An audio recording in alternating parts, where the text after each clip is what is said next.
看我这娴熟的手法，不能动的直接涨。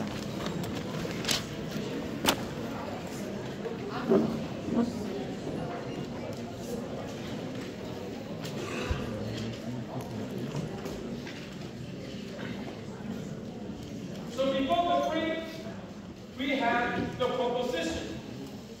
We said that in equilibrium, total surplus is at its maximum. In other words, if we are not in equilibrium, total surplus must be less than what we see in equilibrium.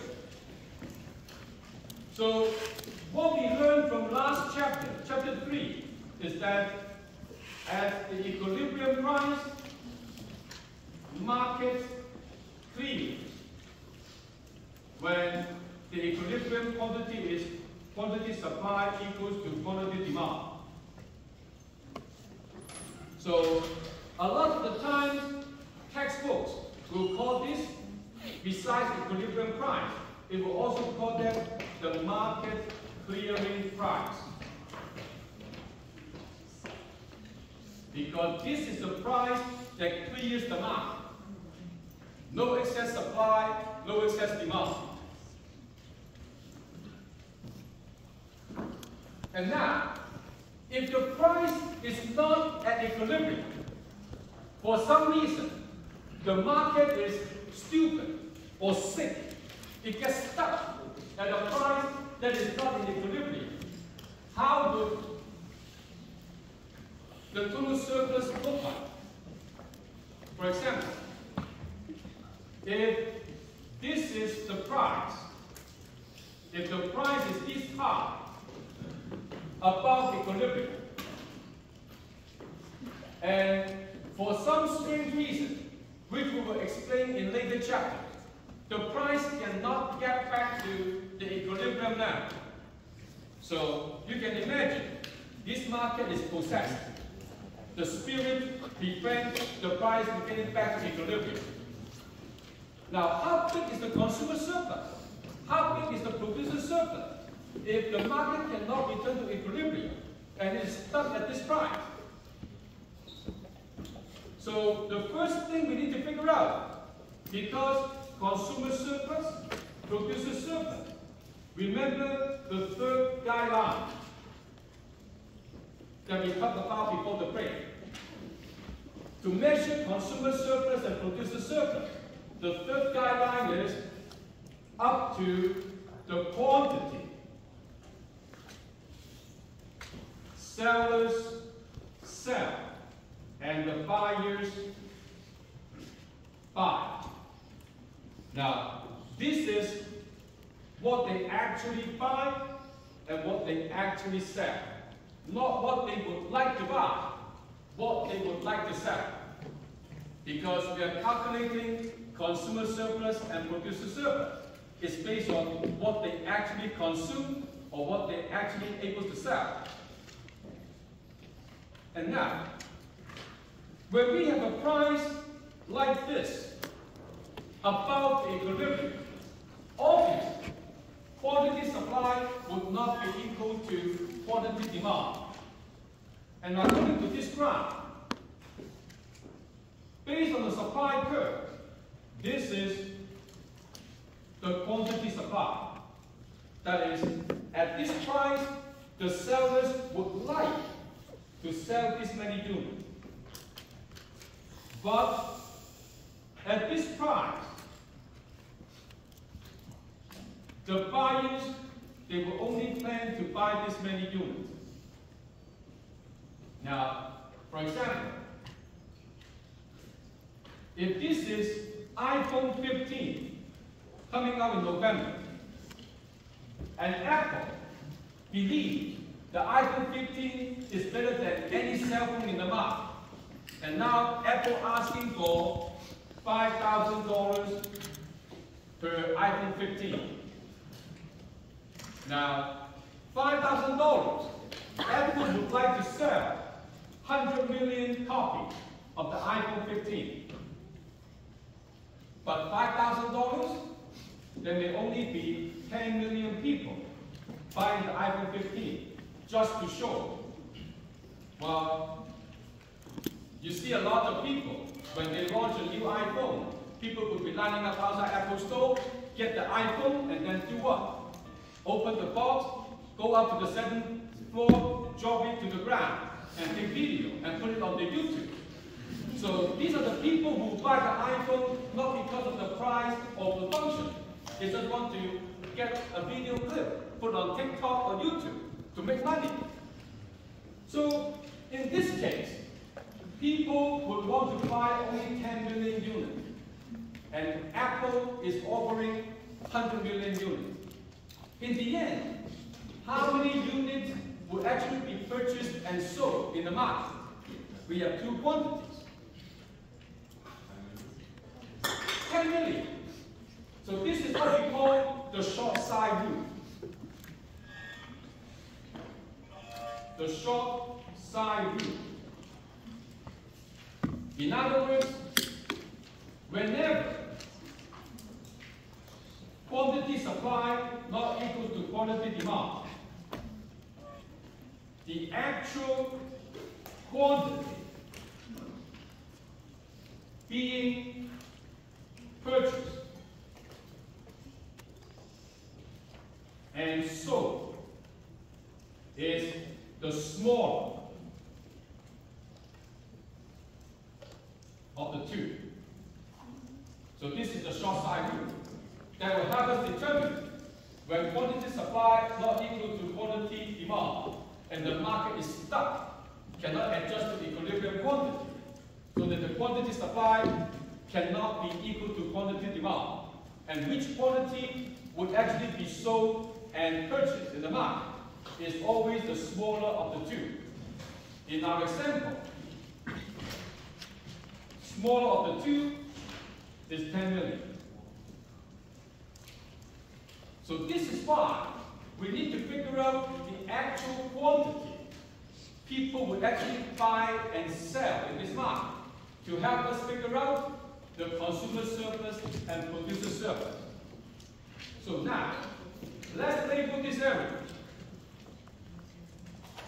1, 2, 3, 4, and 5.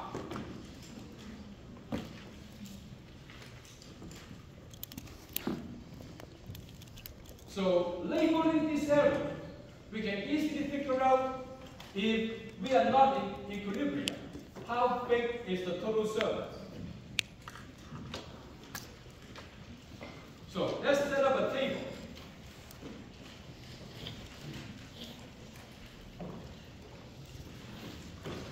Consumer surplus, producer surplus, total surplus. When we are in equilibrium, at the equilibrium price, equilibrium quantity, being purchased and sold. And when we are at the price above equilibrium, with this quantity being purchased and sold,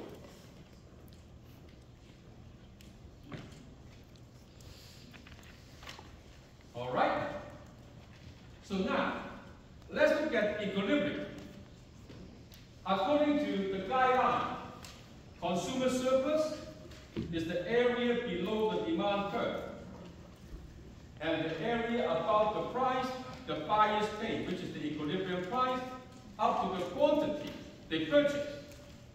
So in other words, the consumer surplus is the combination of areas 1, 2, and 3.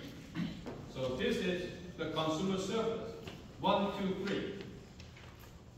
Producer surplus, area above the supply curve, and area below the price the sellers keep.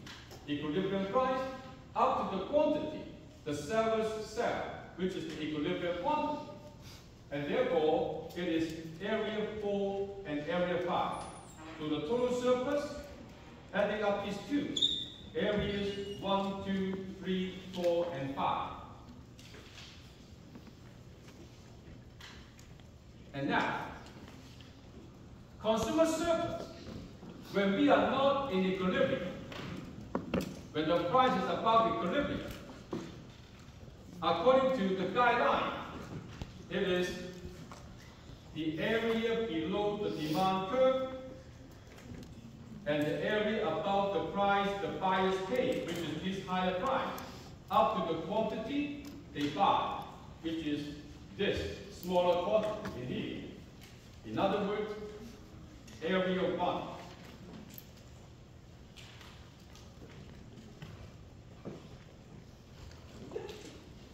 Producer surplus. It is the area above the supply curve and the area below the price the sellers keep, up to the quantity the sellers sell, which is this quantity. And therefore, it is area 2 and area 4. And now you see this example.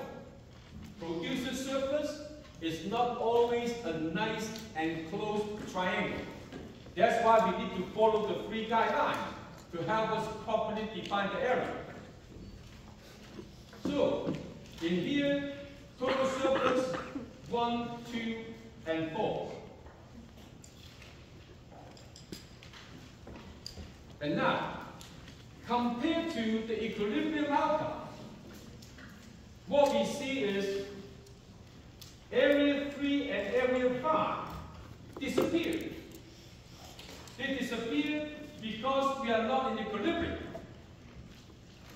So, in the graph, it is this area, area 3, area 5.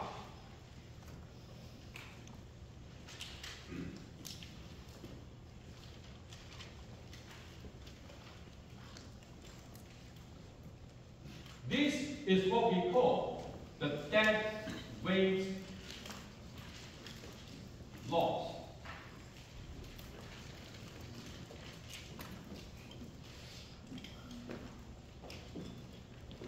So to explain the idea behind dead weight loss, let's magnify this area.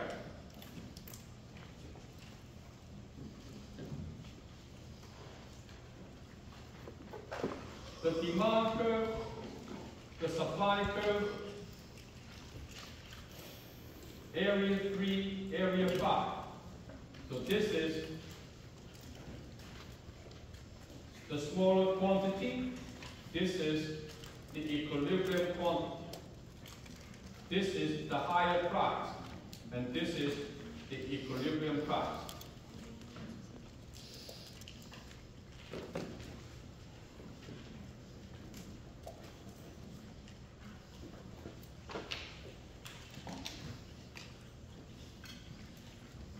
When the price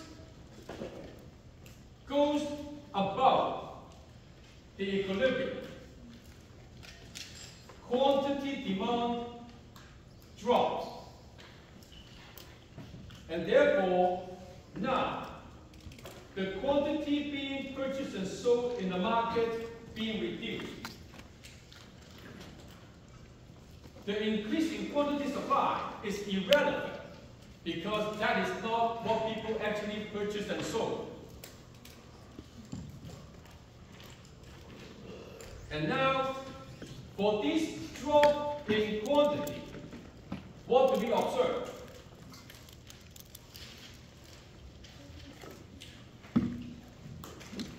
The demand curve tells us the marginal benefit.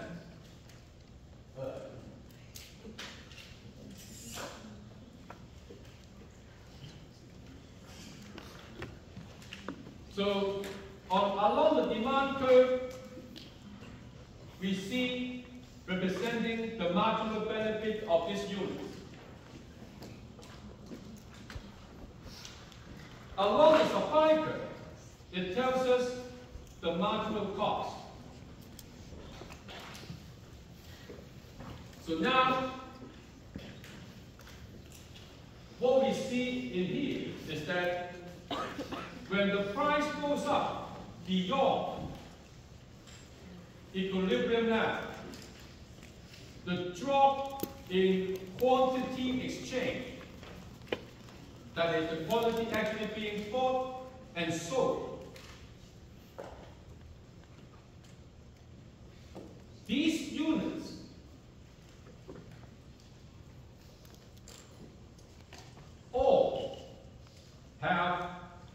their marginal benefit greater than or equal to marginal cost. Because all these units, the marginal benefit up there, the marginal cost down here, except the last one in equilibrium. And therefore, what we see is the increase in price beyond equilibrium actually prevents these units from being bought and sold. When the marginal benefit is greater than equal to marginal cost, it generates net benefit to the society. And therefore, when these units no longer being exchanged, these net benefits no longer captured by the society. And that is a loss in efficiency, because we are not able to allocate resources in a way to make people the happiest when the price is not in equilibrium.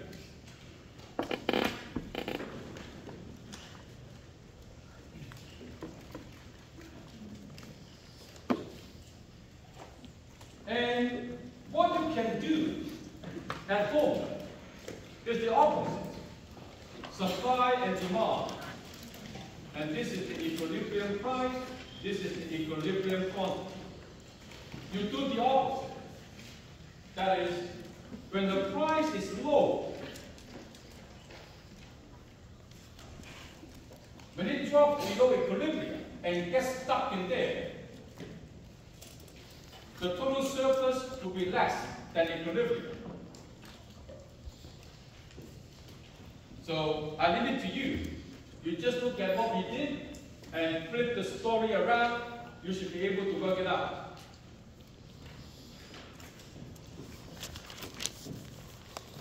And now, from the example we looked at, whenever the price is not at equilibrium, the quantity exchange will be less than the equilibrium quantity. And because of this, that wage loss exists. That is an efficiency loss.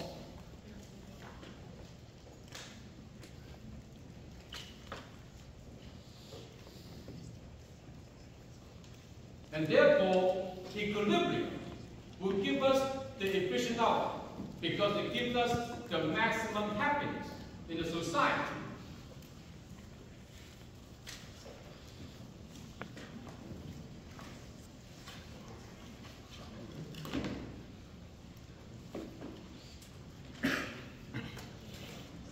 And now, if that is the case, then we ask the opposite. If the quantity exchange is greater than the equilibrium quantity, would that increase total surplus?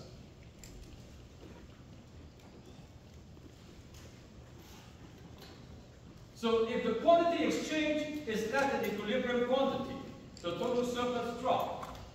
If we produce and consume more than equilibrium, would that help us increase total surplus? So let's look at this analysis.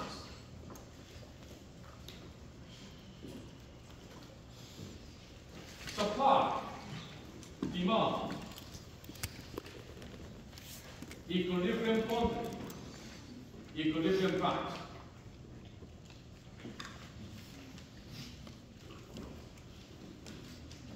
So suppose this is 30,000 students entering university. This is equilibrium.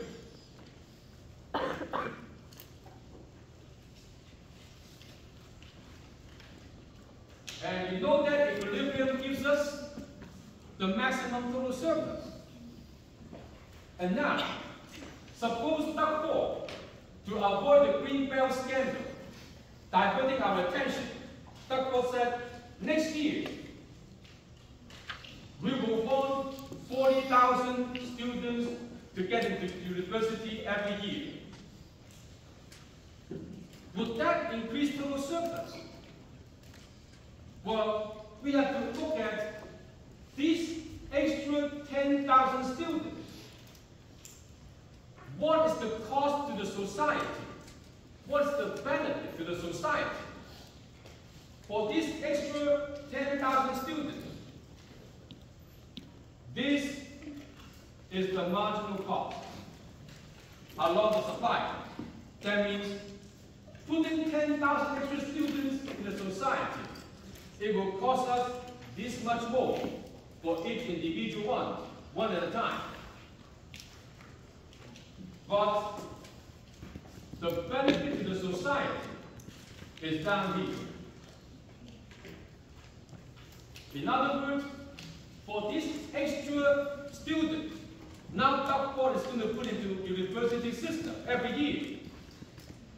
The benefit to the society is less than the cost to the society. This is inefficient.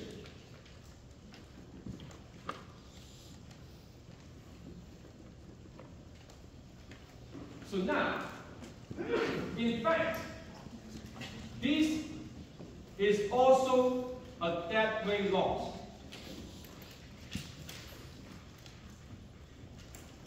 This area is also a deadweight loss because we overproduce, we overconsume beyond the equilibrium level.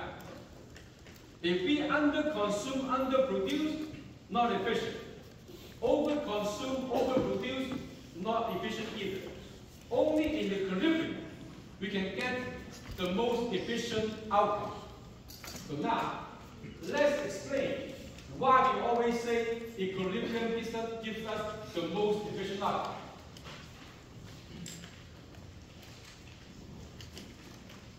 So let's look at the equilibrium.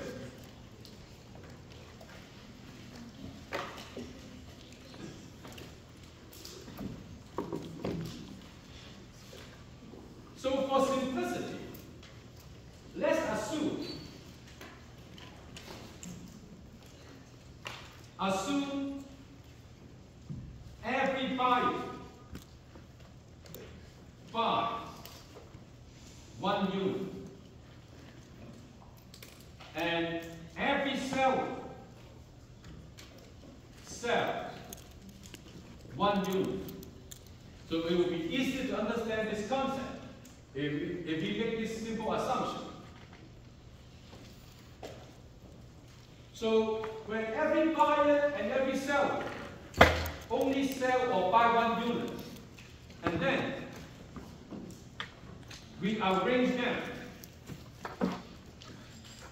in a way that buyers with highest marginal benefit get priority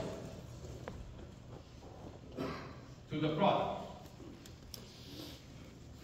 Well, because they value the product more. So when you produce a product, you want the product to be allocated to people who actually value your product more. Just like your mom. Your mom bakes a cake. Your mom would want the cake to be enjoyed by those who value the cake most. Same idea. Now for the sellers with lower marginal cost get priority to sell because they are more cost efficient.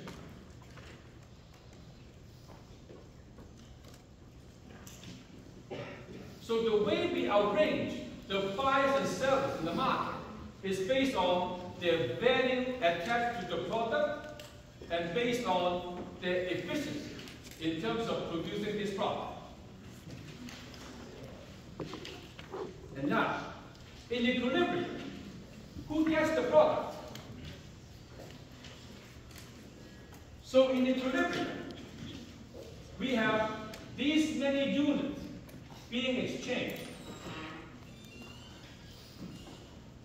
That means we have these units being bought and sold in the market in equilibrium. Who gets the units? These buyers get the product. And these are the people with the marginal benefit greater than or equal to the equilibrium price. And they are the people who value these products at least the equilibrium price level. So they generate this much consumer surplus because they value the product more than the price they pay. And in equilibrium, these sellers get to sell, i.e. use our limited resources to offer the product in the market because their marginal cost is less than or equal to the equilibrium price, i.e. they are the most efficient seller or producer.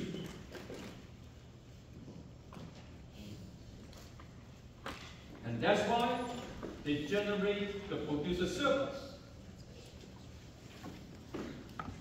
So now, when we look at the equilibrium, asking the question, who gets to consume the product we produce, and who get to use our limited resources to produce the product? These are the people who value the product most, and these are the people who can use our resources the most efficiently. So in the end, it gives us this total surplus because we do not allow, first, this, that is, the inefficient producer,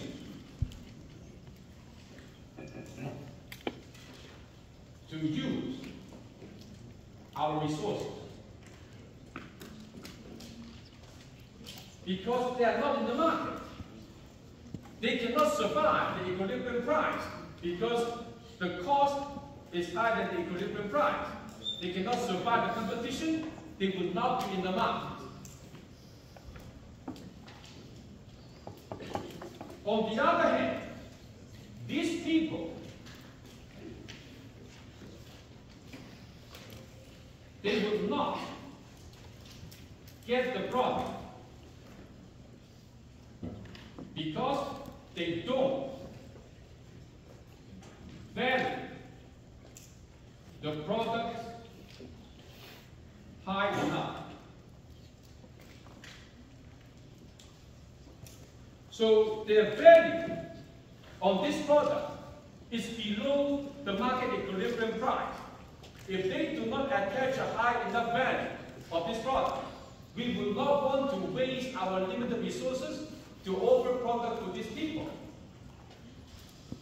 So this is why a lot of the people say now we have so many students in the university. Some of the students, they don't really know why they are here. Of course, there must be friends around you. You don't know why they are here. And they don't study, they just mess around and hide. So because we are overproducing, like the Duckport example, we allow too many students enter the university system. In the end, we're actually wasting our limited resources. And And don't forget, when students they come into university, they do not succeed. They are wasting their time, their money, and also the taxpayers' money. Because for all the domestic students, the tuition fees they pay will not cover the cost of that particular position or space in the program. So now, we explain why in equilibrium it is efficient. And now, supply, demand, and this is equilibrium price, equilibrium quantity. Efficiency. In this definition, we call this allocated efficiency, when marginal benefit equals to marginal cost. We know that marginal benefit is demand, marginal cost is supply. So when marginal benefit equals to marginal cost, we achieve allocated efficiency because we allocate just the right amount of resources in this market to only let the most efficient producers to produce. And we also allocate the finished product, which is valuable to the society, only to those who value this product most. And when we have allocated efficiency, marginal benefit equals to marginal cost, we get the maximum total service. That is the maximum happiness for the society.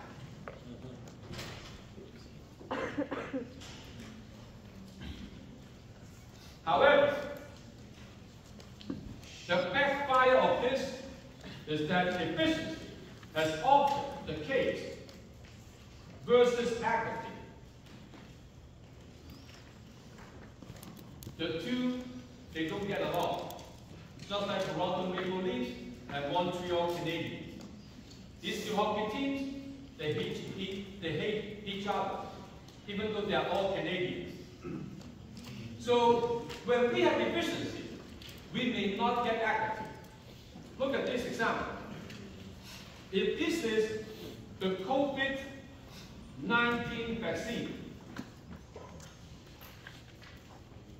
so in Canada, we are somewhere here in the world market. We get enough COVID-19 vaccine to get everyone vaccinated if they want to. And we also have a lot expired that we have to throw away. Is it a waste? No, it's not a waste.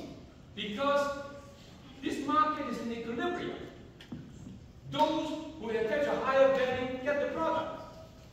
Those who can manufacture or provide this product to the market efficiently, they get the market to sell.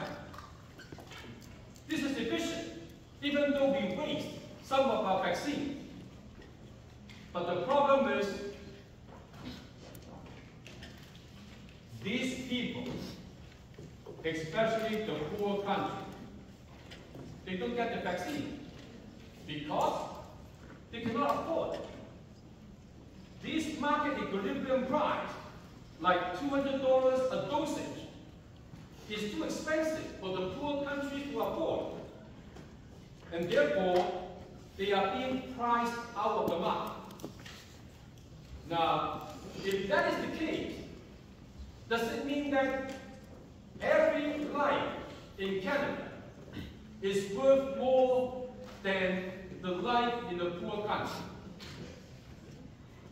Why we get the protection when we have money? Why the poor people in poor countries, they don't get the protection and they die? Is it fair? Well, the argument is, a life is a life. Every life is precious. We do not attach a value on life, whether people in rich country or poor country.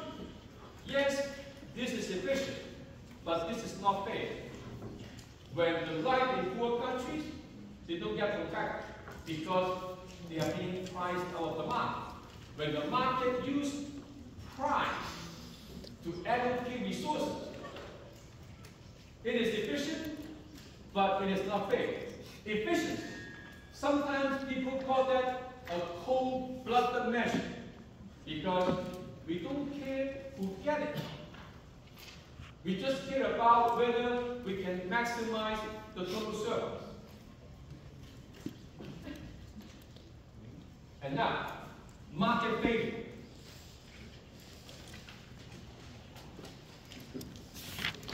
Market failure means the equilibrium failure to maximize the total surplus for the society.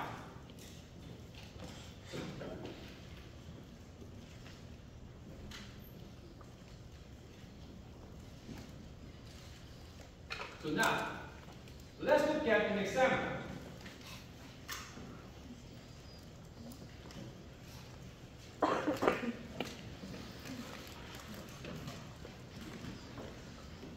Years of education.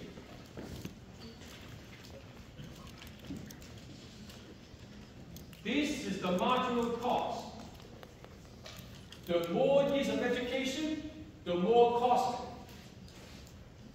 The best example to that is when you were in high school, you didn't have to pay for tuition. It's included if you go to the public school in Canada. And in high school, you don't have to pay your textbook. The school provides textbook for you.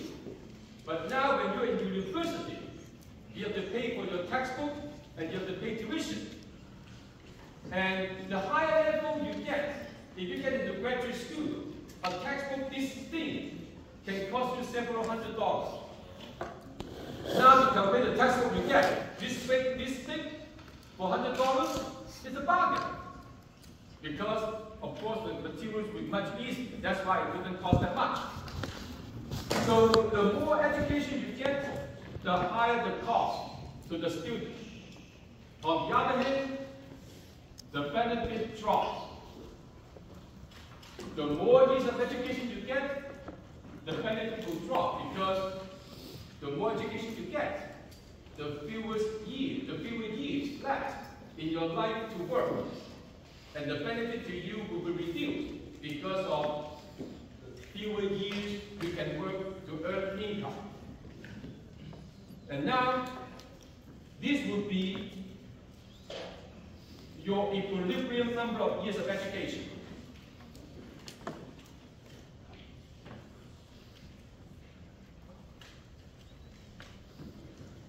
And now, why it is not efficient? Because all these considerations is your private marginal cost and your private marginal benefit. In other words, when you decide to come to university, you will only look at how much it will cost you and how much benefit you can derive from this degree, all from your own perspective. But education also offers social benefits. So, why education offers benefit to the society besides what you enjoy from the degree that you earn? One explanation is better health. A more educated population, they can easily absorb the information about how to take care of themselves, personal hygiene, and prevent the spread of diseases, and also reduce crime rate. Why an educated population would have lower crime rate? Now, the reason is, look at a medical doctor. A university undergraduate degree, medical school, residence, to become a family physician. That will be extra 6 to 8 years after they graduate with university to become a family physician. If you invest so much in your education to become a medical doctor, would you commit silly crimes? You don't. Because if you commit a crime, you may get your license revoked. And all the investment in education will be gone. You're not a medical doctor destination. You will not be able to make high income. So the more education you get, the less likely you will commit a crime. Because when you commit a crime, you will lose the opportunity to get income from your education. In other words, we have to add the social benefit. Therefore, this becomes the social marginal benefit. When we consider this lower crime rate, better help to the society. And now, the optimal level is here. In other words, if we leave it to the market, students would not be taking enough education when they only look at their own cost and benefit analysis. We will be losing this potential benefit to the society. How can we solve this problem? The government lower the cost. OSAC. Government offer assistance to students so that their cost to get a degree is being reduced. And that will get us to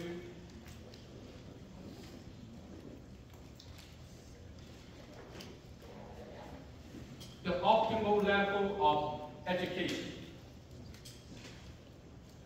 So sometimes the market fails.